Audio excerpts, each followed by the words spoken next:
diminta restribusi untuk kelurahan. Itu kan sebenarnya kan contoh-contoh kecil. Contoh-contoh besarnya ya misalnya adul gunung. Misalnya ini ya. Tapi aduh. bisa geger ya. Bisa geger.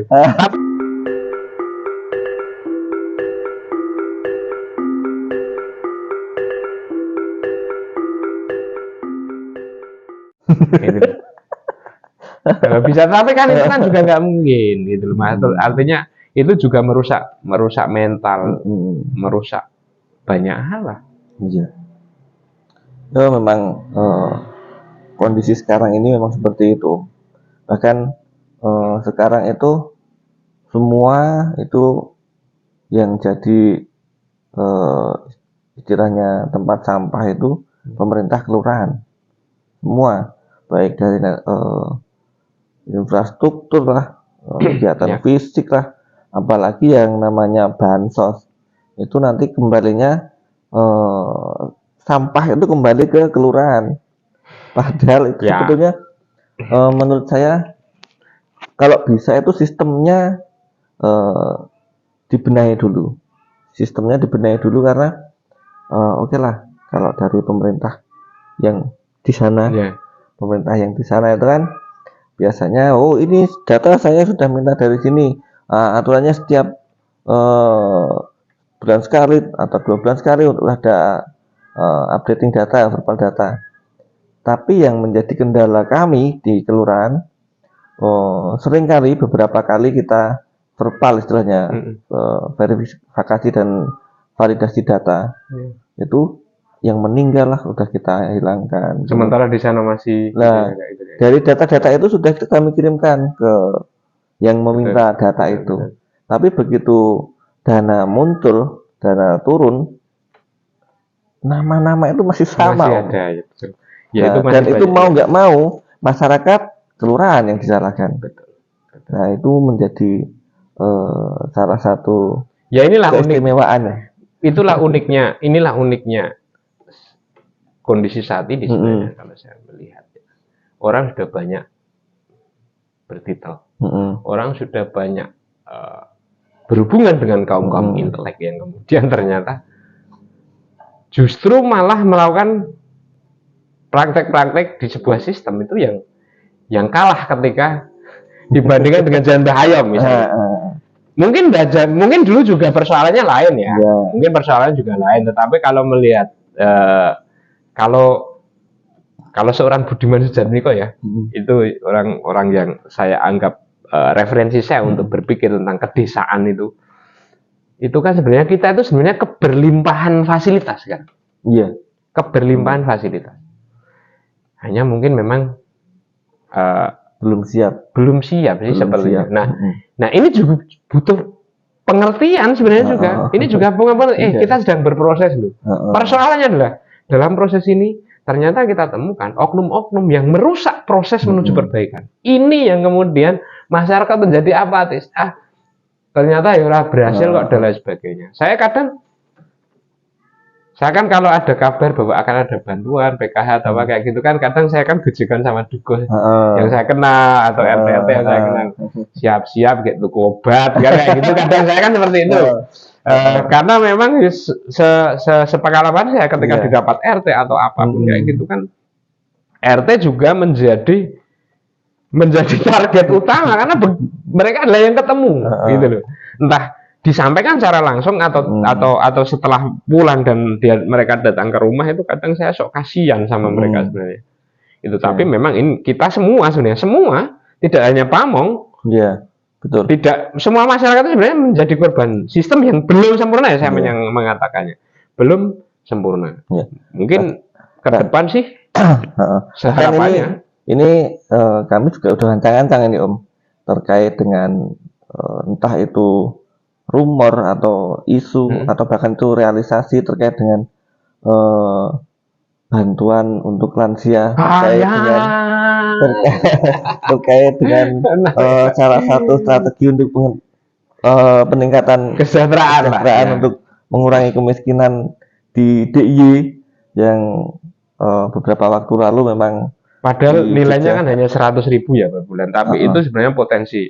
Kalau saya ya itu sebenarnya potensi chaosnya luar biasa. Makanya saya sebagai warga negara yang baik mencoba untuk menjadi warga negara. Oke lah, Pak Dukuh, Pak RT, siap Bapak saya wis rasa tok data itu ya. Maksud saya ya memang lansia ya kurang lansia, tapi kalau misalnya memang berhak ya alhamdulillah, tapi kalaupun ternyata itu harus mengisi lagi mending tidak usah, karena itu justru saya juga berperan untuk menjadikan mereka juga target komplain dari masyarakat. Iya. Padahal informasinya itu bantuan itu sampai seumur hidup. Lah.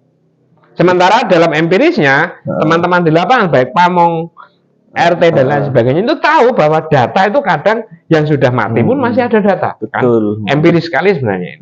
Nah, saya belum tahu sih kalau misalnya di lapangan ternyata mati, apakah dikembalikan lagi yang kemudian double kerja sementara bayarannya sama atau wes lah katimbang gaweanku double wis tak keke wae siapapun.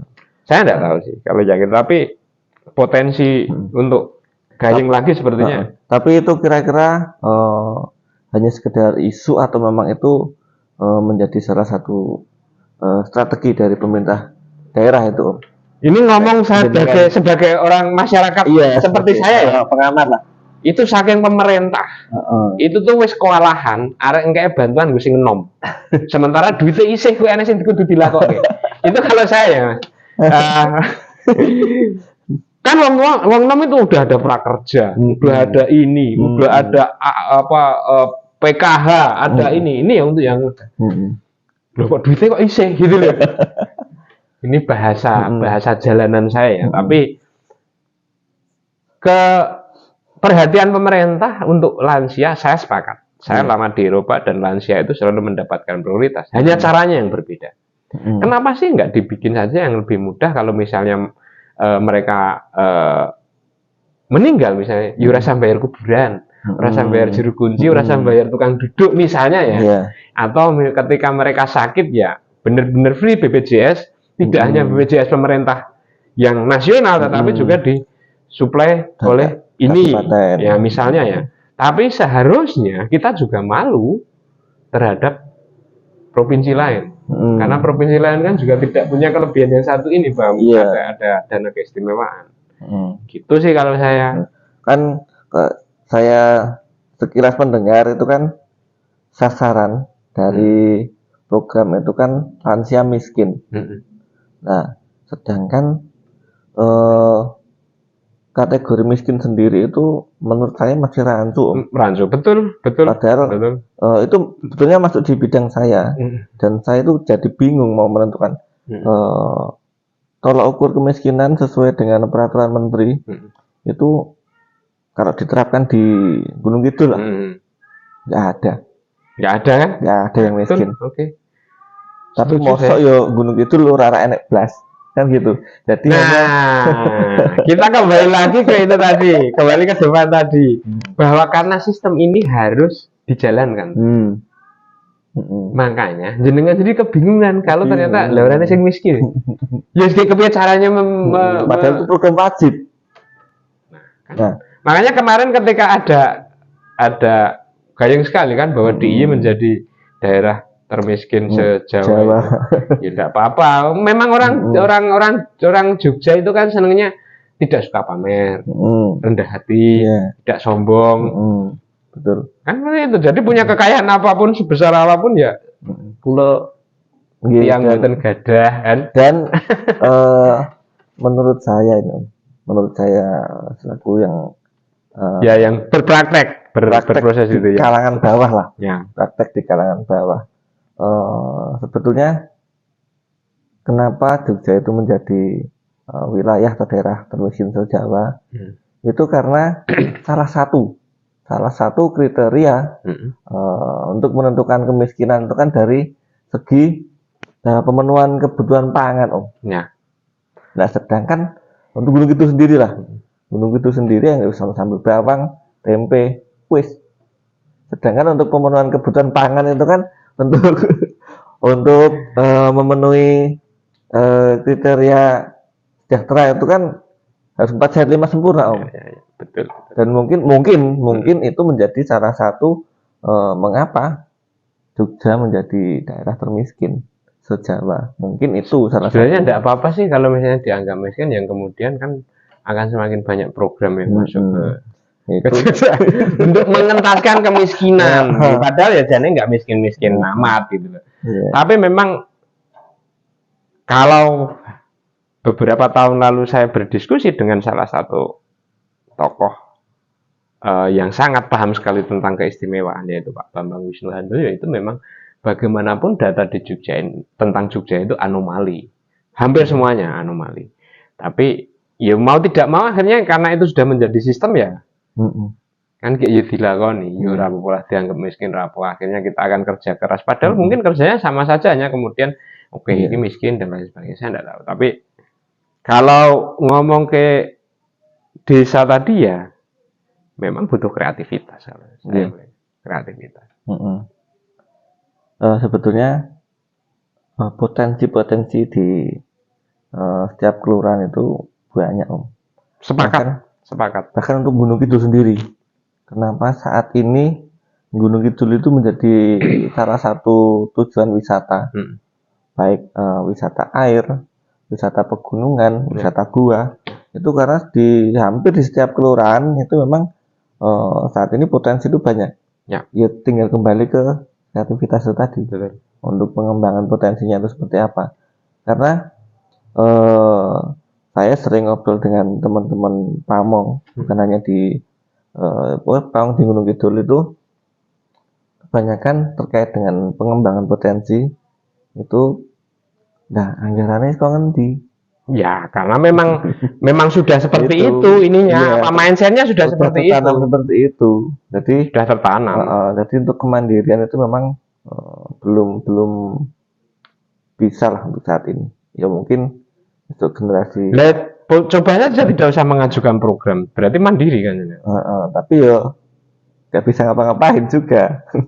Ya, resiko itu. Tapi intinya begini, kalau saya ya, persepsi bahwa sebuah desa atau kelurahan itu berbasis pada pembangunannya berbasis pada pariwisata, kalau saya sih salah kaprah.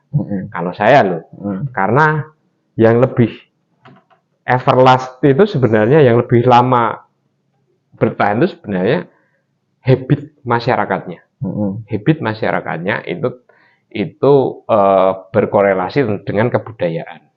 Artinya kalau kebudayaan itu kebudayaan yang bukan kontemporer loh, bukan yang apalagi monumental, ketika mau ada lomba desa lalu diadakan sadranan kayak gitu kan menjadi lucu gitu. Tapi bagaimana kemudian sadranan dan dengan berbagai filosofinya itu tuh bisa menjadi semangat gerak masyarakat. Contoh misalnya kalau mengajak wisatawan bule, itu sebenarnya mereka sudah tidak mungkin lagi nyaman ketika dijak neng mall. Itu sudah bukan lagi. Tetapi bagaimana mereka itu akan sangat menikmati ketika ternyata mereka dijak mangan neng tengah masyarakat, dijak melakukan di desa yang masih notabene bersih. Tapi kan kita sendiri lebih memilih pakai motor ya. Kayak gitu. Itu sih sebenarnya kalau saya melihatnya. Jadi kalau pembangunan desa selalu berbasis pariwisata itu kalau saya kok kurang serp. Harus berbasis pada kebudayaan, termasuk nah ini kemarin yang sempat menjadi catatan saya juga dengan ketika saya menulis buku sejarah pemerintahan Kedungkeris, ini adanya potensi Kali Oyo. Dan juga Warasan sendiri itu kan punya tradisi. Betul. Yang ada cuma di Warasan. Itu yang Mbah Kopat itu. Oh, itu yang Kopat ya? Iya. Sedekah Kopat. Sedekah Kopat itu sampai saat ini juga tetap itu dilestarikan. Itu menarik. Sedekah Kopat itu kan sebenarnya juga terjadi. Kalau menurut kesimpulan saya itu tradisi yang biasanya berada di sekitar hutan. Karena itu ada hubungannya dengan bagaimana mereka kehilangan ternak dan lain sebagainya awalnya, karena ada sosok Macan yang kemudian dalam mitologi Jawa itu ada Mbah Kopek dan lain sebagainya. Di beberapa tempat sebenarnya itu juga ada. Di beberapa desa itu ada sedekah kopek itu. Hanya kalau yang di Warasan ini saya kemarin sempat menyaksikan itu sudah berada di rumah ya, sudah dikumpulkan. Jadi hampir mirip kayak gendurian-gendurian pada umumnya. Nah, keunikan dan padahal saya meyakini bahwa tradisi ini biasanya dilakukan di Ngalas loh yang seperti ini, karena kan nilainya adalah memberi persembahan pada Mbah Kopek, sosok macan itu tadi. Ini harafiahnya ya, tapi kalau ngomongnya tentang nilainya adalah ini luar biasa. Kamu harus ingat loh, ada makhluk lain yang juga hidup di sekitar sini, gitu loh maksudnya itu. Makhluk itu yang kemudian sosok macan. Apakah kemudian macan itu harus dibunuh? Kan enggak juga. Nah, itu salah satu penghormatan. Saya selalu bangga kalau membaca tentang nilai-nilai tradisi Jawa ini, kadang saya sok nangis. Duh, ternyata leluhur saya ini sudah mengajarkan apa yang sekarang oleh Greenpeace, organisasi lingkungan hidup, pecinta hewan ini dengung-dengungkan. Itu sudah dari zaman simbah-simbah dulu sudah. Ternyata simbah-simbah saya itu sudah melakukan dengan caranya. Hanya kemudian kenapa kamu terputus informasi bahwa ini mitologi, ini harus ada jembatan untuk menyampaikan pada era modern ini. Bahwa proses ini adalah sebenarnya menghormati makhluk-makhluk ini. Yo hewan, tumbuhan, dengan berbagai. Itu kadang yang saya itu menurut saya kaca saya itu kalau menurut saya karena zaman simbah dulu ya. Zaman simbah dulu itu kan belum ada pulpen, belum ada buku, belum ada fasilitas. Kalaupun ada itu milik ningrat lah. Dan mungkin itu menjadi salah satu catatan lah. Betul. Catatan di masa dulu, bahwasanya dulu itu caranya untuk menghargai sesama makhluk itu tercatat seperti itu. Betul. Yang sekali. Saat ini ada beberapa yang mempermasalahkan itu. Ya, mereka enggak sampai pada pemikiran ini bahwa ini adalah nilai gitu loh. Tidak sampai pada nilai. Ini sebenarnya bisa dianalogikan gini loh. Seperti jenengan ketika sudah berada dalam sistem, mungkin saya pun juga akan mengalami itu nanti, bahwa saya mau tidak mau harus mengikuti sistem. Tapi saya melihat hari ini saya sudah melihat bahwa sebenarnya ada kreativitas yang bisa digerakkan. Gitu. Termasuk kan sudah ada kan beberapa desa yang memanfaatkan areanya untuk menghasilkan perputaran ekonomi yang saudara-saudara kita yang UMKM itu difasilitasi yang kemudian diminta restribusi untuk kelurahan. Itu kan sebenarnya kan contoh-contoh kecil. Contoh-contoh besarnya ya misalnya adul gunung. Misalnya ini misalnya. Tapi aduh bisa geger ya. Bisa geger. Tapi intinya sebenarnya saya yakin bisa kok. Memang butuh proses berpikir dan kreatif karena semua sistem sudah ini ya. Ya mirip sama mitologi Jawa tadi. Iki loh Mbah Kopek. Ya, waktu itu yang ngertinya Mbah Kopek adalah sosok makhluk halus yang danyang atau apapun yang kemudian tidak layak dihormati di masa ini. Persis sama sistem itu tadi. Mau tidak mau kamu harus membuat ini seperti ini. Padahal kan ada kreativitas sendiri. Nah, nilai ini yang kemudian ya tetap harus ada yang menjaga. Iya, sebetulnya itu potensi aset yang dimiliki karena salah satu kebutuhan itu adalah salah satu syarat untuk upgrade status kelurahan itu kan ada 5 aspek tuh. Termasuk itu. Nah, itu kan masuk di salah satu aspeknya, masuk di dari 5 aspek itu kan masuk di salah satunya. Kemudian untuk kuliner itu juga punya makanan khas di sini. Saya menemukan beberapa nama makanan, bahkan salah satu warga Kuarasan, ibu-ibu itu Bubari ya, ibunya siapa? Ibunya Mas Udin. Oh itu Gianti. Nah itu Gianti itu kan pernah bercerita pada saya bagaimana beliau itu mengolah ketela menjadi sekian, terus mengolah ini menjadi sekian. Itu juga dulu program loh, Iya. Mas. Itu dulu juga program. Kenapa akhirnya mereka mau membuat ketela menjadi ini, getuk, bla bla bla lain sebagainya? Itu juga karena program. Iya. Lucunya, ketika mereka sudah membuat untuk menjaga butuh program. Iya. Ketika menjaga sudah dikasih program, untuk berproduksi juga membutuhkan program. Betul. Ketergantungan program ini buat saya menjadi, ya nggak salah sih, toh juga kalau tidak ada yang memanfaatkan program juga pusing juga kan. Iya. Bahkan gini salah satu potensi kuliner khas di Kwarasan itu kan entep Entep pernah dengar belum? Belum, kemarin dalam pencarian saya belum. Ya. Entep itu? Entep itu ikan kayak di gudeg itu loh, tapi dikasih dengan bunga pisang itu loh, jantung pisang. Oke. Itu salah satu ikon juga itu. Entep. Ikan apa ini? Biasanya ikan kali iwak nguyo. Masuk akal logis ya. Cuman karena saat ini ikan yang di Sungai Oya itu kan nggak kayak dulu. Nah, dan itu saya menyiapkan di rumah makan ini Oke.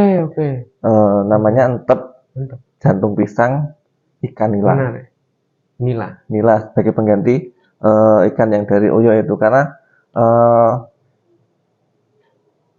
tekstur ikan Oyo sama nila itu kalau diintep hampir sama, bahkan tidak semua ikan yang dari Oyo itu bisa diintep hanya beberapa jenis ikan yang dari Oyo itu yang bisa diintep. Menarik. Karena kemarin ketika nulis saya nggak menemukan itu.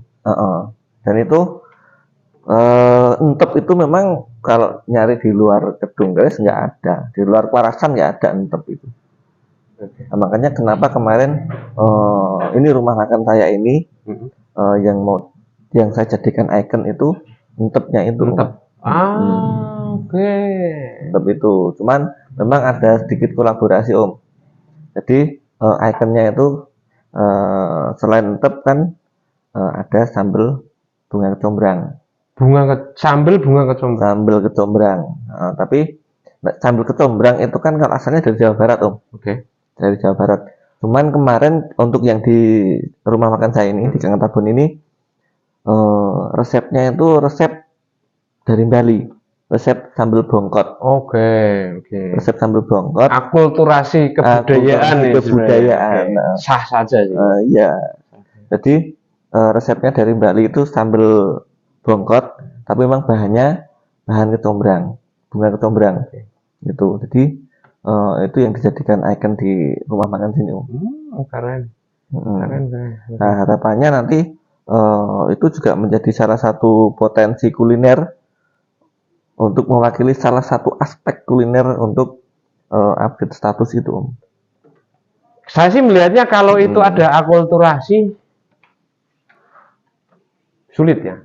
Itu akan menjadi banyak perdebatan karena itu menjadi jenengan mirip chef internasional karena menggabungkan banyak potensi. Tapi kalau yang entep tadi sepertinya kok logis. Yang ikonnya itu yang entep tadi cuman kan karena di sini rumah makan. Itu kan kita perlu perlu itulah akulturasi tadi. Betul. Memadukan, bahkan ada beberapa makanan yang memang dari akulturasi beberapa daerah itu. Cuman yang mau jadikan ikon itu ya entep tadi. Yang jelas kalau menurut saya kalau untuk kebutuhan status yang memang sudah ada standar-standarnya, maka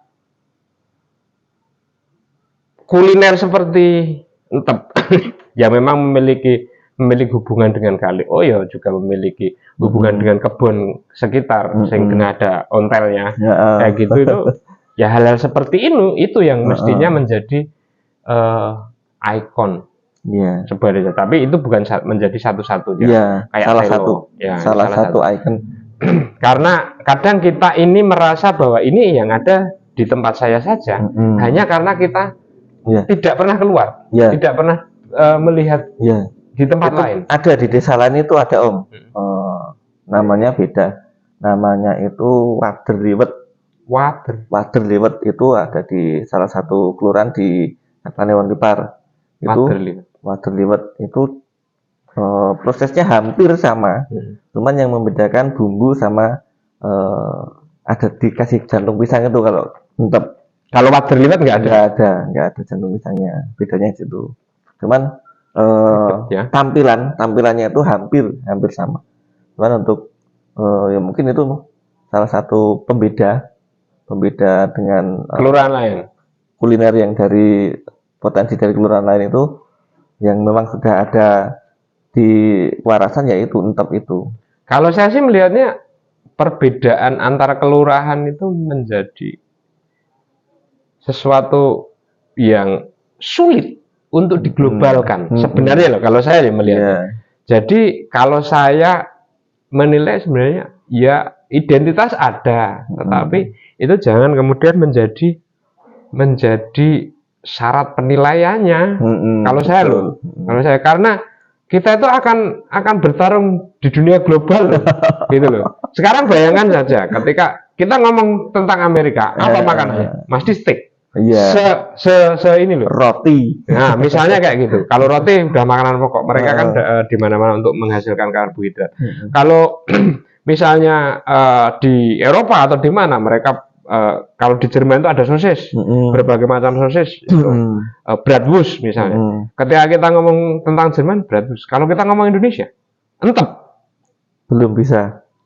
Seandainya itu menjadi global, itu pun mungkin di Sumatera nggak terima karena keanekaragaman itu. Hal seperti ini juga saya juga berharap ini menjadi pemikiran.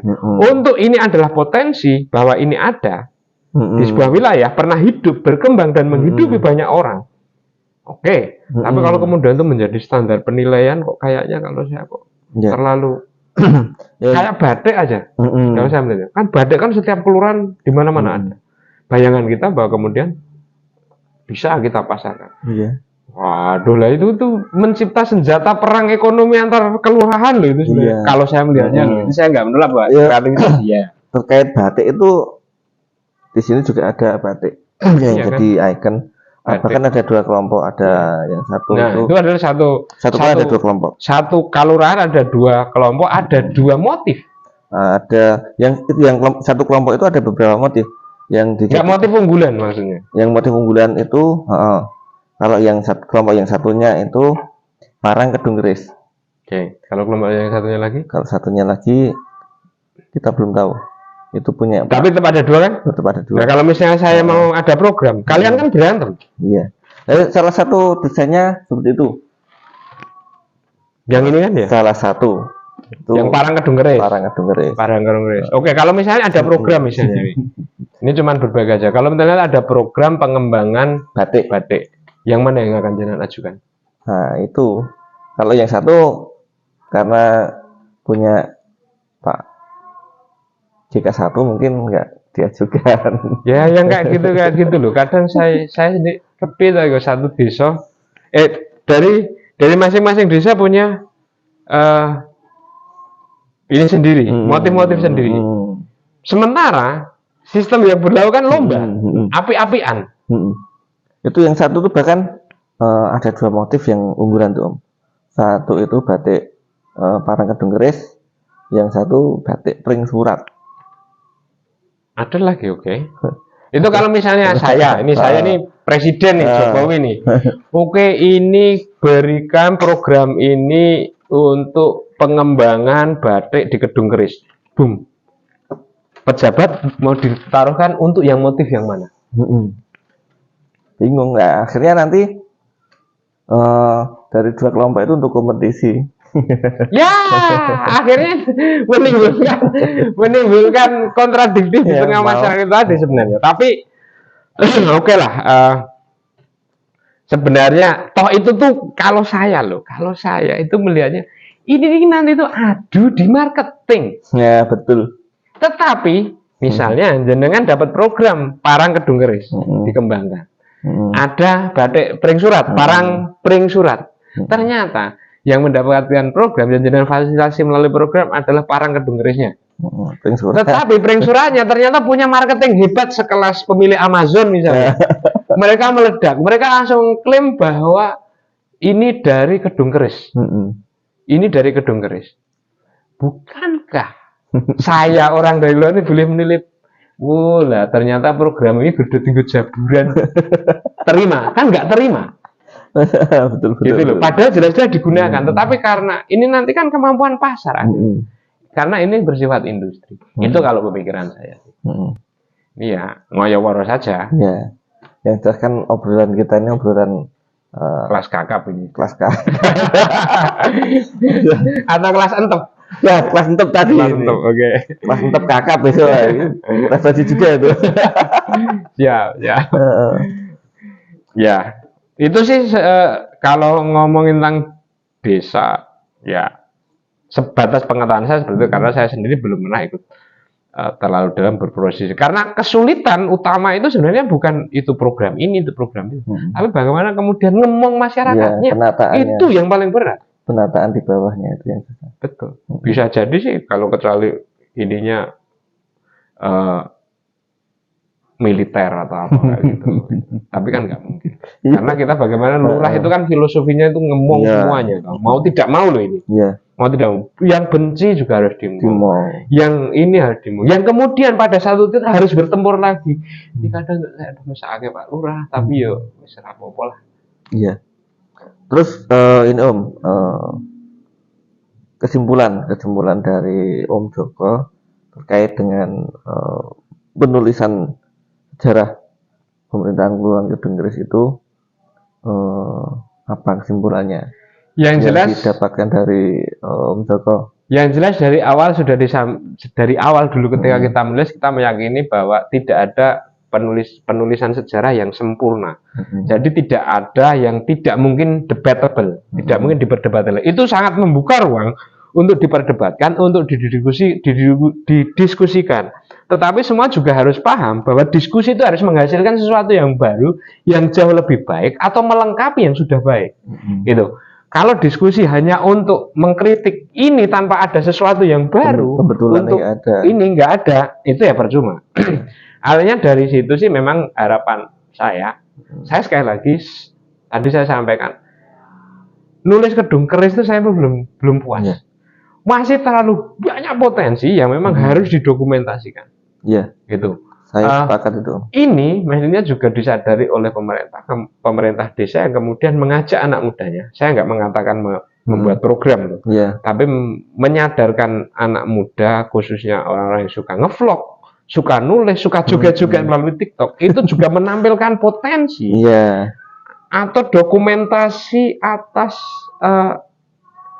potensi yang dimiliki. Mas, saya saat menulis kemarin kan jenengan bawain album lawas yang hitam putih. Saya upload hanya 5 atau 6 gambar kalau nggak salah. Saya buatkan slide dengan musik jedak-jeduk. Saya bertemu dengan di dunia maya juga sih melalui chatting itu, bertemu banyak sekali masyarakat wilayah Ngelipar ini yang berada di luaran. Artinya apa? Bahwa melalui hal-hal seperti itu akhirnya mereka itu flashback. Ini biar rumahnya siapa toh? Rumahnya itu, oh mbah itu toh, kepikun saniki, bla bla bla. Nah, itu yang juga layak sekali untuk menjadi dokumentasi. Kita juga akan mengalami hal itu di masa depan. Betul. Gitu. Jadi dari buku itu harapan saya sih ada kelanjutannya. Syukur setiap padukuan punya dokumentasi atas buku sejarah padukuannya, seperti Pring Surat sama Kedung Keris itu ada ini. Terus ada, kita sempat menemukan padukuan Troto kayak gitu. Itu kan sebenarnya kan sebuah perjalanan peradaban. Jangan salah bahwa mungkin di masa depan antara Etandalan kalau Kulondalan ini di Warasan ini bisa jadi pemekaran beda kabupaten bisa jadi loh. Makanya itu juga akan membawa implikasi pada perjalanan sejarah. Nah, ketika ada seorang peneliti jalan-jalan di Jalan Wonosaring Ngelipar ini, kok kanan kiri kok Beda wilayah. Beda wilayah padahal budayanya sama. Nah, kan begini. Jadi itu terus bergulir. Seperti saya ada teman kenal namanya Juliet, orang Prancis. Penelitiannya adalah di wilayah Tepus. Beberapa tahun yang lalu sempat saya bertemu dengan dia. Loh, kenapa kamu milih Tepus? Ternyata atas rekomendasi profesornya, karena dia pernah 25 tahun yang lalu itu pernah ke wilayah Tepus, meneliti di sana. Dan penelitiannya adalah sama terkait dengan perubahan adat dan tradisinya. Saya juga bingung. Saya orang Gunung Kidul ketika ditanya ada satu tradisi di Tepus yang 25 tahun yang lalu masih ada. Tetapi ketika Juliet kemarin ke sini itu nggak ada. Ya. Seperti kasus yang di Peninsular juga ada, Om. Mapar Tunggak itu. Mapar Tunggak. Nah, tapi Mapar Tunggak juga harus di tradisi Mapar Tunggak itu. Kalau kemarin saya diskusi dengan Pak Dukuh, Pak Dukuh Surat itu kan, kalau saya melihatnya tradisi Mapar Tunggak itu kan, kalau melihat literasi yang saya baca, itu kan sebenarnya itu kan ruwatan. Iya, ruwatan. Kalau ruwatan itu tidak mungkin dilakukan setiap tahun. Iya, tidak mungkin gitu. Mapar Tunggak itu harus menjadi catatan. Iya. Bahkan ketika ternyata ada pemekaran lagi, sepertinya Mapar Tunggak sangat layak. Hanya kemudian bentuknya mungkin berbeda menyesuaikan zaman sih. Ya, tapi yang penting kalau saya sih nilainya. Seperti kemarin kan ketika Pak narasumber Pring Surat, Mbah Warsono itu bercerita tentang nilai-nilainya itu, saya senang sekali. Ini harus dijaga. Jadi ketika ada satu kan saat tradisi Mapar Tunggak itu dalam satu hari itu, seingat saya ceritanya itu masyarakat sekitar itu boleh mengambil tanpa harus meminta apa yang dibutuhkan di tetangganya, selama itu berada di luar rumah loh. Jadi artinya misalnya ternyata di sana ada mobil dan butuh, itu boleh dibeli. Tapi nggak begitu juga ya. Ternyata di luar di halamannya ada mobil terus diambil kan nggak begitu. Tapi saya melihat nilainya begini, bahwa gunaku yang gunamu untuk kebutuhan pokoknya. Misalnya entah panganan, rasa kebersamaan. Itu yang saya tangkap. Yang saat ini sudah mulai. Ya bukan berarti ketika ternyata ada tradisi itu di masa lalu, ketika di hari itu, ketika tradisi itu dilaksanakan hari itu, maka tetangga boleh mengambil sesuatu yang berada di luar rumah. Lah terus zaman sekarang ngambil mobil, ngambil motor lah, itu namanya maling, dan masih bukan menuhap itu tadi. Nah kayak gitu. Bukan seperti itu juga, tapi bahwa ya mungkin akan ditemukan lah konsep yang tepat untuk tetap menjaga nilainya. Karena nilainya kan jelas, kamu membutuhkan, saya ada, silahkan digunakan. Tapi kalau saya butuh, kamu ada, pakainya ya. Itu kan ada sinergisitas yang, kalau dipikir secara ekonomi ya nggak masuk. Bisa jadi saya butuh beras, ternyata jenengan cuma butuh tahu atau tempe, kan juga nggak level, nggak head to head kayak nggak sebanding. Tapi kan nilainya sebenarnya yang lebih tepat. Mungkin sampai di sini dulu. Siap. Podcast kita. Mungkin kapan-kapan kita sambung lagi. Siap. Dengan senang hati. Yang jelas, saya terima kasih sama Om Joko. Harapannya nanti kita bisa kerjasama bareng lagi untuk menulis buku-buku terkait dengan potensi yang ada di Kelurahan Kedung Keris. Selalu siap ya. Kemudian terkait dengan sebelum kita tutup ini Om podcastnya, saya butuh kata-kata nih dari Om Joko terkait dengan Kedung Keris sendiri, Om, untuk menggambarkan Kedung Keris sendiri. Saya tetap menggunakan nilai yang saya temukan dari sosok Mbok Rondo dan dua anaknya ketika Mbok Rondo hanya memiliki warisan keris. Dari situ saya menangkap bahwa Kedung Keris yang mitosnya adalah ada Mbok Rondo, terus dua anak laki-lakinya ini rebutan keris di sebuah gedung. Ini ada nilai yang saya tangkap bahwa filosofi keris itu filosofi luar biasa. Kebijaksanaan, kewibawahan, hampir semua hal yang baik ada pada sosok keris. Nah, saya melihat semangat Pak Dukuh dan staf-stafnya khususnya itu benar-benar memperebutkan satu ini. Saya menangkap bahwa seluruh kelurahan Kedung Keris, Kuarasan, Sendowo, Pringsurat dan sebagainya ini adalah kedung. Kedungnya si filosofi keris ini, nilai-nilai atas keris ini masih banyak potensi dengan nilai-nilai yang luar biasa. Masih banyak orang-orang potensi di wilayah Kedung Keris ini yang untuk kemudian bisa bersinergi dengan kelurahan di sekitarnya untuk membangun Gunung Kidul.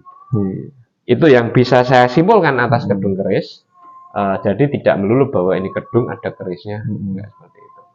Menurut kesimpulan saya dari hasil kemarin mubeng Kedung Keris. Oke, terima kasih Om Joko. Podcast kita cukup sampai di sini dulu ya Om. Ya, karena kalau nuruti saya itu wong loro omong nggak nyambung. Ya, nanti kita sambung lagi. Siap. Dengan siap. Mungkin tema atau bahasan yang mungkin lebih menarik dari ini ya Om. Siap. Dengan senang hati. Banyak kok sebenarnya yang bisa Iya. Banyak. Ya, yang penting yang nggak materi pinggir jurang ya Om. Ya, kadang-kadang ada pinggir-pinggir sini terus mungkin saling tarik lah. Kok nggak kecemplung tenan. Oke, terima kasih. Saya Tri Handoko untuk diri dan Mas Joko untuk diri. Assalamualaikum warahmatullahi wabarakatuh. Waalaikumsalam.